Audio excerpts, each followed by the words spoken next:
이번에 이 2025 경제 대전망이라는 책을 내주셨어요.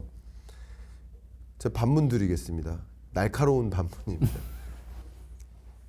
그런데 왜 2025 경제 대전망은 수식어가 성장하는 이신지 여쭙고, 또 역시 성장하는 경제답게 얼굴 표정도 원래 우리 교수님이 굉장히 그 유쾌하시고요, 웃음 많으시고 분위기 메이커세요. 이런 부분 오해 안 해주시길 바라고, 그래서 제가 편하게 말씀드리는 건데, 그런데 왜 웃고 계시며 책을 열어보면 완전 날카롭죠? 자, 책을 열어보면 교수님 요약 부분에 크게 성장하는 2025년이라고 하셨습니다. 성장하는 2025도 아니고 크게 성장하는 2025년이라고 하셨고, 또 책을 들여다보면 한국 경제가 2025년 2.6% 성장한다라고 전망을 해주셨어요. 저는 2025년 성장률 전망치를 비슷한 시점에 1.9%로 제시했었거든요. 물론 지금의 정치적 리스크 이런 것들이 반영되기 전 단계, 누구도 알 수 없는 일이 벌어졌었잖아요. 12월 초에. 그러니까 그런 것을 반영하기 전 단계의 전망치도 1.9%였으니까 이게 정말 성장하는 2025라고 말씀하시는 것과 외환위기 수준으로 위험하다라고 말씀하시는 것과 전 좀 이견이 일치하지 않는다라는 좀 날카로운 질문을 좀 드려보도록 하겠습니다. 이런 질문은 처음 받으셨죠? 아니요, 너무 좋습니다. 예. 저는 이 책을 쓰게 된 동기가 이 김광택 대표 때문에. 만나서 밥 먹었는데 네. 본인이 매년 이 책을 낸다는 거예요. 경제전망적. 이야, 나도 쓰자 똑같이. 나는 왜 못 쓰냐. 김광석 대표가 썼는데 나도 써야 되겠다. 그래서 이거 저도 2달 만에 썼습니다. 그동안 이제 모아놓은 칼럼 이제 일주일에 제가 3개씩 칼럼을 쓰거든요. 그러니까 칼럼을 다 모았더니 이제 이렇게 됐고, 김광석 대표가 이제 10월달 책이 나온다는 얘기를 들었어요. 그래서 저도 10월하고 똑같이 맞춰야 되겠다. 이래가지고 이제. 그러면 더 안 나가요. 그 저랑 시간을 피해서 내셔야 이게 나가죠. 야, 근데 또 트럼프 책 써가지고 말이야 성공했다 그래서 야 이거 또 따라 쓰고 있습니다. 그래서 그래서 이제 결론은 자꾸 따라 쓰면 다 안 팔립니다, 더 교수님. 제가 우리 교수님 너무 좋아하고요. 그래서 제가 좀 편하게 말씀드립니다. 양해를 부탁드립니다. 이거 김광석 대표가 하던 너무 잘해서 제가 이렇게 책도 같이 따라 쓰고 또 트럼프 책도 따라 쓰려고 저 지금 대표도 준비하고 아닌데 있고. 자꾸 대표라고 해주셔가지고. 네. 경제 읽어주는 남자가 너무 성공을 해서 아닙니다. 저도 이제 좀 예. 따라하고 있고, 결론은 이제 아닙니다. 미국이 기준금리를 금년 2024년에 1% 내렸습니다. 네. 앞으로 미국은 기준금리 매년 1%씩 내립니다. 네. 지금 현재 4.5, 금년도에 3.5, 후내년에 2.5, 매년 1% 내리게 되면 기준금리가 내리면 부동산이 오르고 주식이 오릅니다. 네. 제가 지난 50년간 우리나라 경제 데이터를 분석했더니 기준금리를 내리면 주식과 부동산이 크게 오릅니다. 그래서 2025년은 미국이 기준금리를 인하하면서 전 세계가 성장하는 한 해가 된다. 그래서 저는 이제 맞다 생각했죠. 근데 갑자기 트럼프가 당선이 되고 전국이 혼란스럽게 되고 탄핵 전국이 되면서 완전히 그냥 한국 경제가 추락을 했습니다. 이 당시에 제가 이 책을 만들 때만 해도 우리나라 경제 성장률 2.3, 2.4 다 그렇게 예견됐었거든요. 네네. 그래서 책 인쇄는 이제 11월 달에 다 됐는데 갑자기 이렇게 정치 혼란이 왔었다. 그래서 정말 진짜 책을 수정해야 될 정도로 갑자기 한국 경제가 크게 추락을 했었고, 요 쓸 때 환율 1,320원, 1,350원 이랬거든요. 당연히 이제 미국이 기준금리를 매년 1%씩 내리게 되니까 당연히 성장하죠. 주식도 오르고 부동산도 오르고 마이너스 0.8입니다. 반대 관계입니다. 그래서 저는 내가 기대했던 것은 이제 성장하기 시작한다. 주식을 사고 부동산을 사라. 이렇게 얘기했는데 이번 달부터 부동산도 꺾였고 주식도 지금 굉장히 어렵죠. 또 환율은 또 크게 오르고, 그래서 이렇게 또 해명을 드립니다. 네.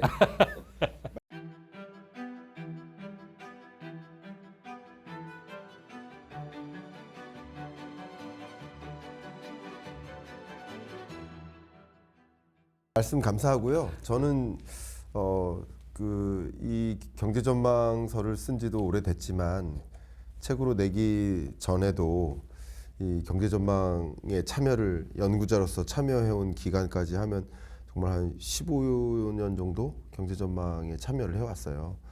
그러면서 이 경제 전망, 거시경제 전문가들을 만날 때는 한 번도 이게 맞았다 틀렸다를 논해본 적이 없어요.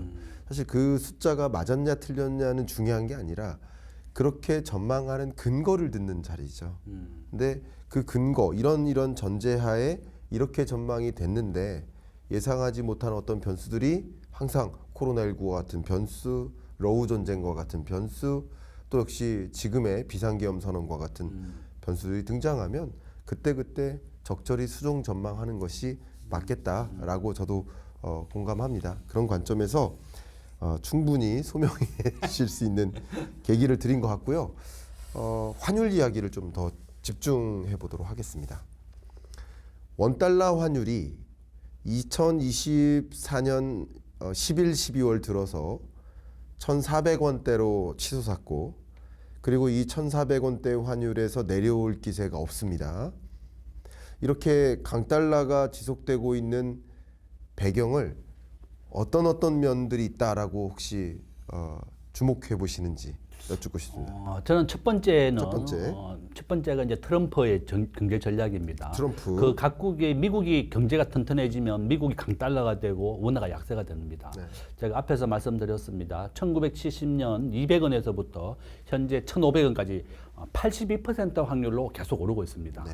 앞으로 환율은 2025년도에 아마 저는 1,500원을 곧 넘어설 것이고 1,600원, 1,700원 계속 간다. 82% 확률로 계속 우상향입니다. 환율이 그렇다는 거죠. 올해는 저는 간다. 계속 우상향은 이제 그게 몇 년 뒤에 될지는 모르겠지만 저는 아마 올해는 1,500원을 곧 넘어설 것이고 올 연말이 되기 전까지 1,600원 넘어설 것이다. 1,600원 넘어설 것이다. 갈 것이다 저는 보고 있고 왜냐하면 미국은 우리가 IMF 기준으로 전 세계 국제 결제에서 비중이 달러가 한 70% 정도 됩니다. 네. 유로화가 한 20%, 그다음에 파운드화, 엔화, 위화나 이런 순이거든요. 우리 원화는 제가 0.1% 세계 35위 꼴찌라고 거의 제가 그렇게 말씀드렸습니다. 이와 같이 미국이 전 세계 모든 기업을 불러들여서 미국을 잘 살게 만들겠다고 미국 우선주의 정책을 펴고 있고 두 번째는 우리나라 경제의 체력이 약해지고 있습니다. 네. 제가 삼성전자가 평택 공장에 11배 크기로 공장을 짓고 있다 그랬고 우리나라 기업들이 전부 다 미국이나 베트남이나 인도로 공장을 옮기고 있습니다. 네. 국내 GDP 자체가 이제 점점 어려워진다는 거죠. 네. 그 대학생 취업률 45%밖에 안 되고 네. 또 아까 제가 얘기했습니다. 환율이 우리나라가 외환 구조에 굉장히 취약한 이유를 외환 보유고라든지 통화 스와프가 2개 다 없다든지 무역 의존도는 전 세계에서 2위 75%다. 또 에너지를 100% 수입합니다. 외환 위기라고 하는 것은 에너지를 100% 석유를 사왔는데 결제할 돈이 없는 게 달러가 없는 겁니다. 그래서 우리가 금모으기 운동을 해서 금으로 결제했거든요. 그게 바로 금모으기 운동입니다. 그래서 저는 그것을 직접 경험을 했었고 기억이 생생하다. 저기 짜장면 집에 갔더니 1달러에 짜장면을 주더라고요. 네. 자기가 달러를 모아야 되기 때문에 아이고. 그 당시에 5,000원 하던 짜장면을 97년도에 1달러만 내면 달러로 내야 됩니다. 1달러 내면 짜장면을 줬어요. 네. 5,000원짜리, 4,000원짜리 짜장면을. 그러니까 이제 아주 유명한 식당입니다. 네. 저 어디야 청와대 그 뒤쪽에 이름이 그 체감 경기로만 보면 환율이 4,000원, 5,000원이었던 거네요. 그렇죠. 그 당시 굳이 그렇죠. 따지면 맞습니다. 그 관점에서만 보면. 예. 그 당시에 이제 2,000원 했었죠. 그 2,000원 정도 했었지만 1,600원. 그 맞아. 체감 경기. 자장면집 환율로만 보면은 4,000원, 5,000원 하는 거죠. 그렇죠. 1달러다. 맞아요. 그죠? 예. 예, 그런 의미로 느껴집니다. 그럼 말씀 주셨던 것처럼 지금 1,400 후반대의 환율을 기록하게 된 그 배경이 하나가 미국의 거시경제 건전성, 펀더멘탈은 계속 좋고 우리는 계속 무너지는 과정이니까 강달러 또 트럼프 트레이드라는 그 효과도 역시 강달러를 야기하는 요인이었다. 이 두 가지를 좀 주목하셨습니다. 여기에 제가 두 가지 의견을 좀 첨부하도록 하겠습니다. 조심스러운 의견이지만 어쨌든 12월 3일 비상계엄 선언 사태가 있었던 이후에 대외적으로 봤을 때 한국에 대한 평가, 신인도가 상당 부분 무너진 건 사실이에요. 그러다 보니까 원화를 내던지고 달러를 보유하자. 마치 좀 극단적인 비유지만 러시아가 우크라이나를 침공했을 때, 전쟁이 발생했을 때 루블화 가치가 순식간에 급락했었던 일처럼 그만큼 대외 국민들이 봤을 때는 야, 한국에 여행 가지 마라고 하는 것처럼 한국 돈 보유하지 마라는 거거든요.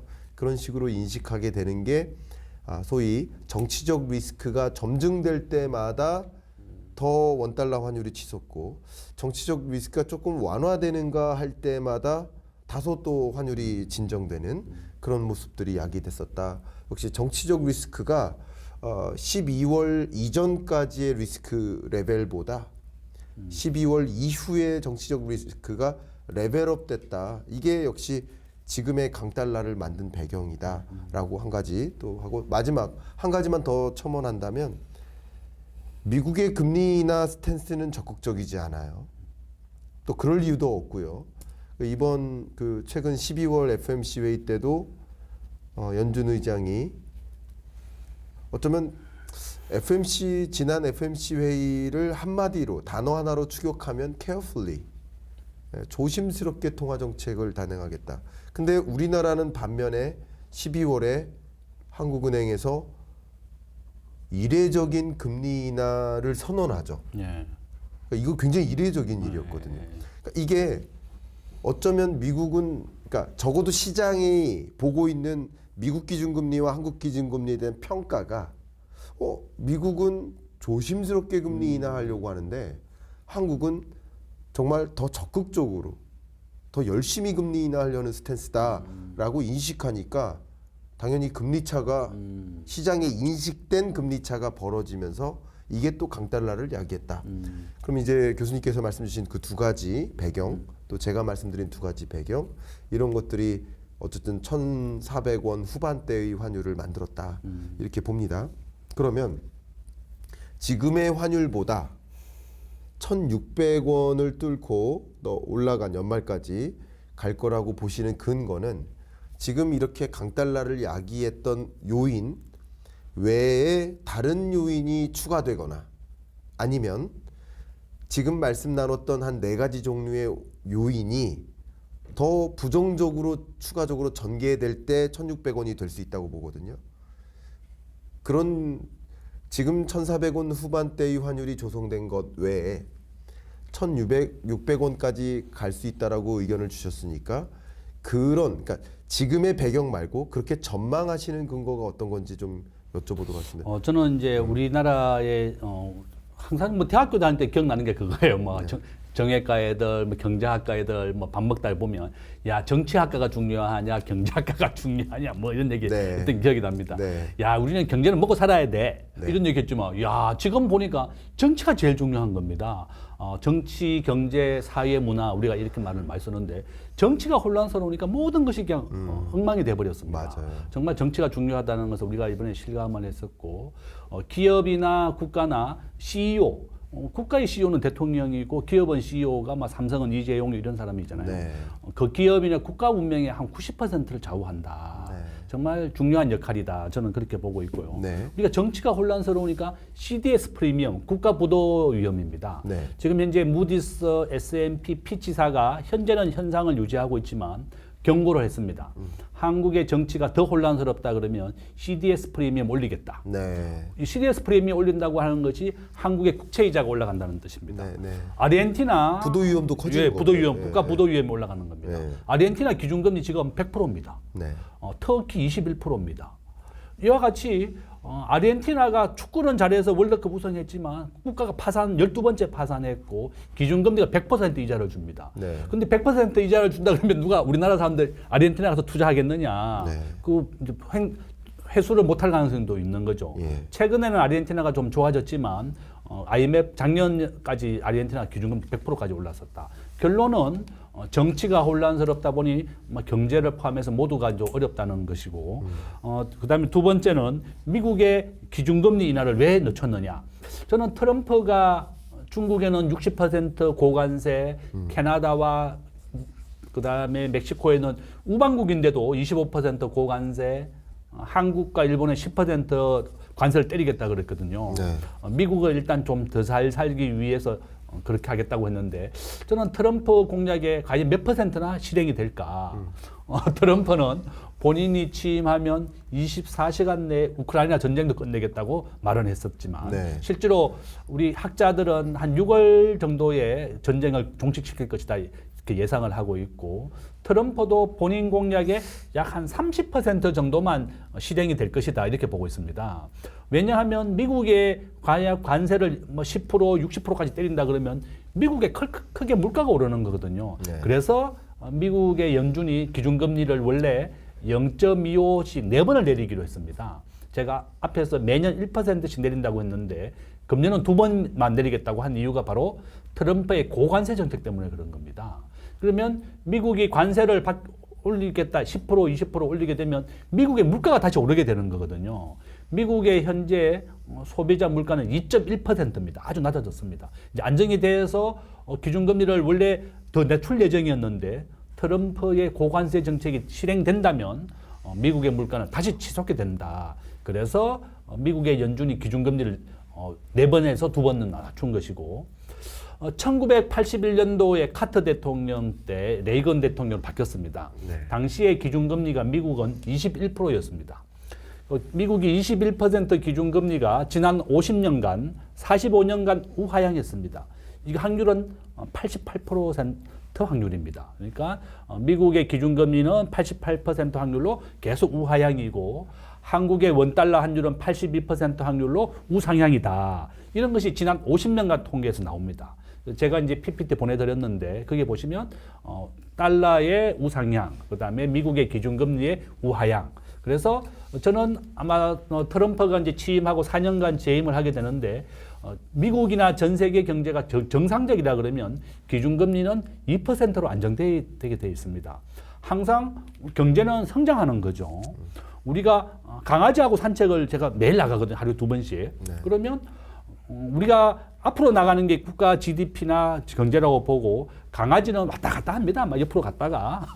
그래서 주가가 똑같은 거예요. 왔다 갔다 한다. 아, 강아지는 주가고. 네. 국가 GDP는 나는 앞으로 계속 가는 거고 네. 강아지는 뒤로 갔다 앞으로 갔다 뭐 이렇게 난리칩니다. 네. 뭐 제가 막 줄을 꽉 잡죠. 막 예. 멀리 못 가게. 그래서 결론은 주가는 난리를 치지만 국가 GDP는 계속 성장한다. 그래서 저는 앞에 이 방송을 보시는 분들한테 항상 부탁하는 게 저는 그런 거예요. 미국 주식과 한국 주식 같이 해야만 환율 상승을 예방할 수가 있고 글로벌 주식이 60%가 미국이고 한국은 1.5%밖에 안 된다. 네, 네.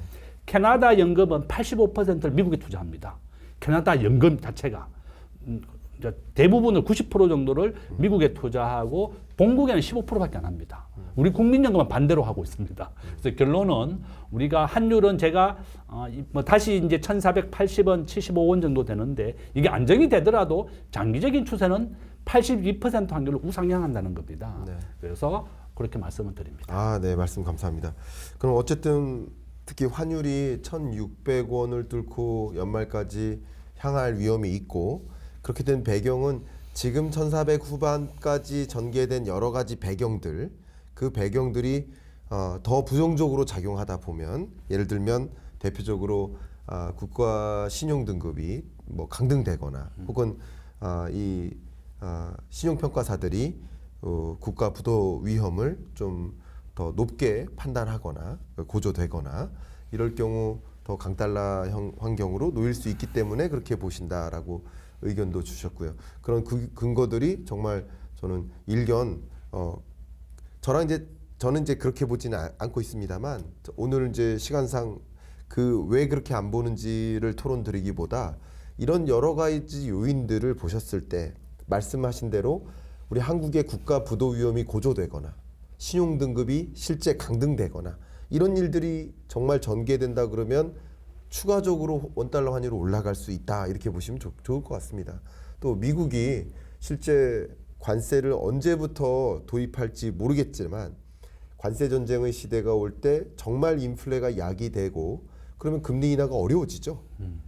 그러면 역시 강달러 환경으로 더 치닫게 될 수 있겠죠. 그러니까 그럼 우리가 지켜봐야 될 그런 요소들, 요인들을 좀 주목하시면서 정말 이 원달러 환율이 그런 식으로 움직일지 아니면 또 다소 다른 방향으로 움직일지를 좀 지켜보실 필요가 있겠다라는 의견을 드립니다. 제가 이제 마지막 질문 좀 드리고 싶어요. 벌써 1시간 정도 토론을 전개해 왔는데 이렇게 강달러 환경에 직면해 있으면 또 그리고 이 강달러 뉴노멀이 지속될 경우라고 한다면 저도 원달러 환율이 더 치솟진 않더라도 강달러 기조는 유지된다라고 보고 있거든요. 그러니까 이런 부분은 좀 차이가 있습니다만 그런 관점에서 강달러가 지속될 때 우리 경제에 또 어떤 충격을 가져다 줄지 그런 부분들이 걱정이 됩니다. 혹시 어떤 의견을 갖고 계십니까? 저는 아마 이제 우리나라는 석유를 100% 수입하는 나라입니다. 네. 우리나라는 전체 석유의 1위가 지금 미국으로 바뀌었습니다. 네.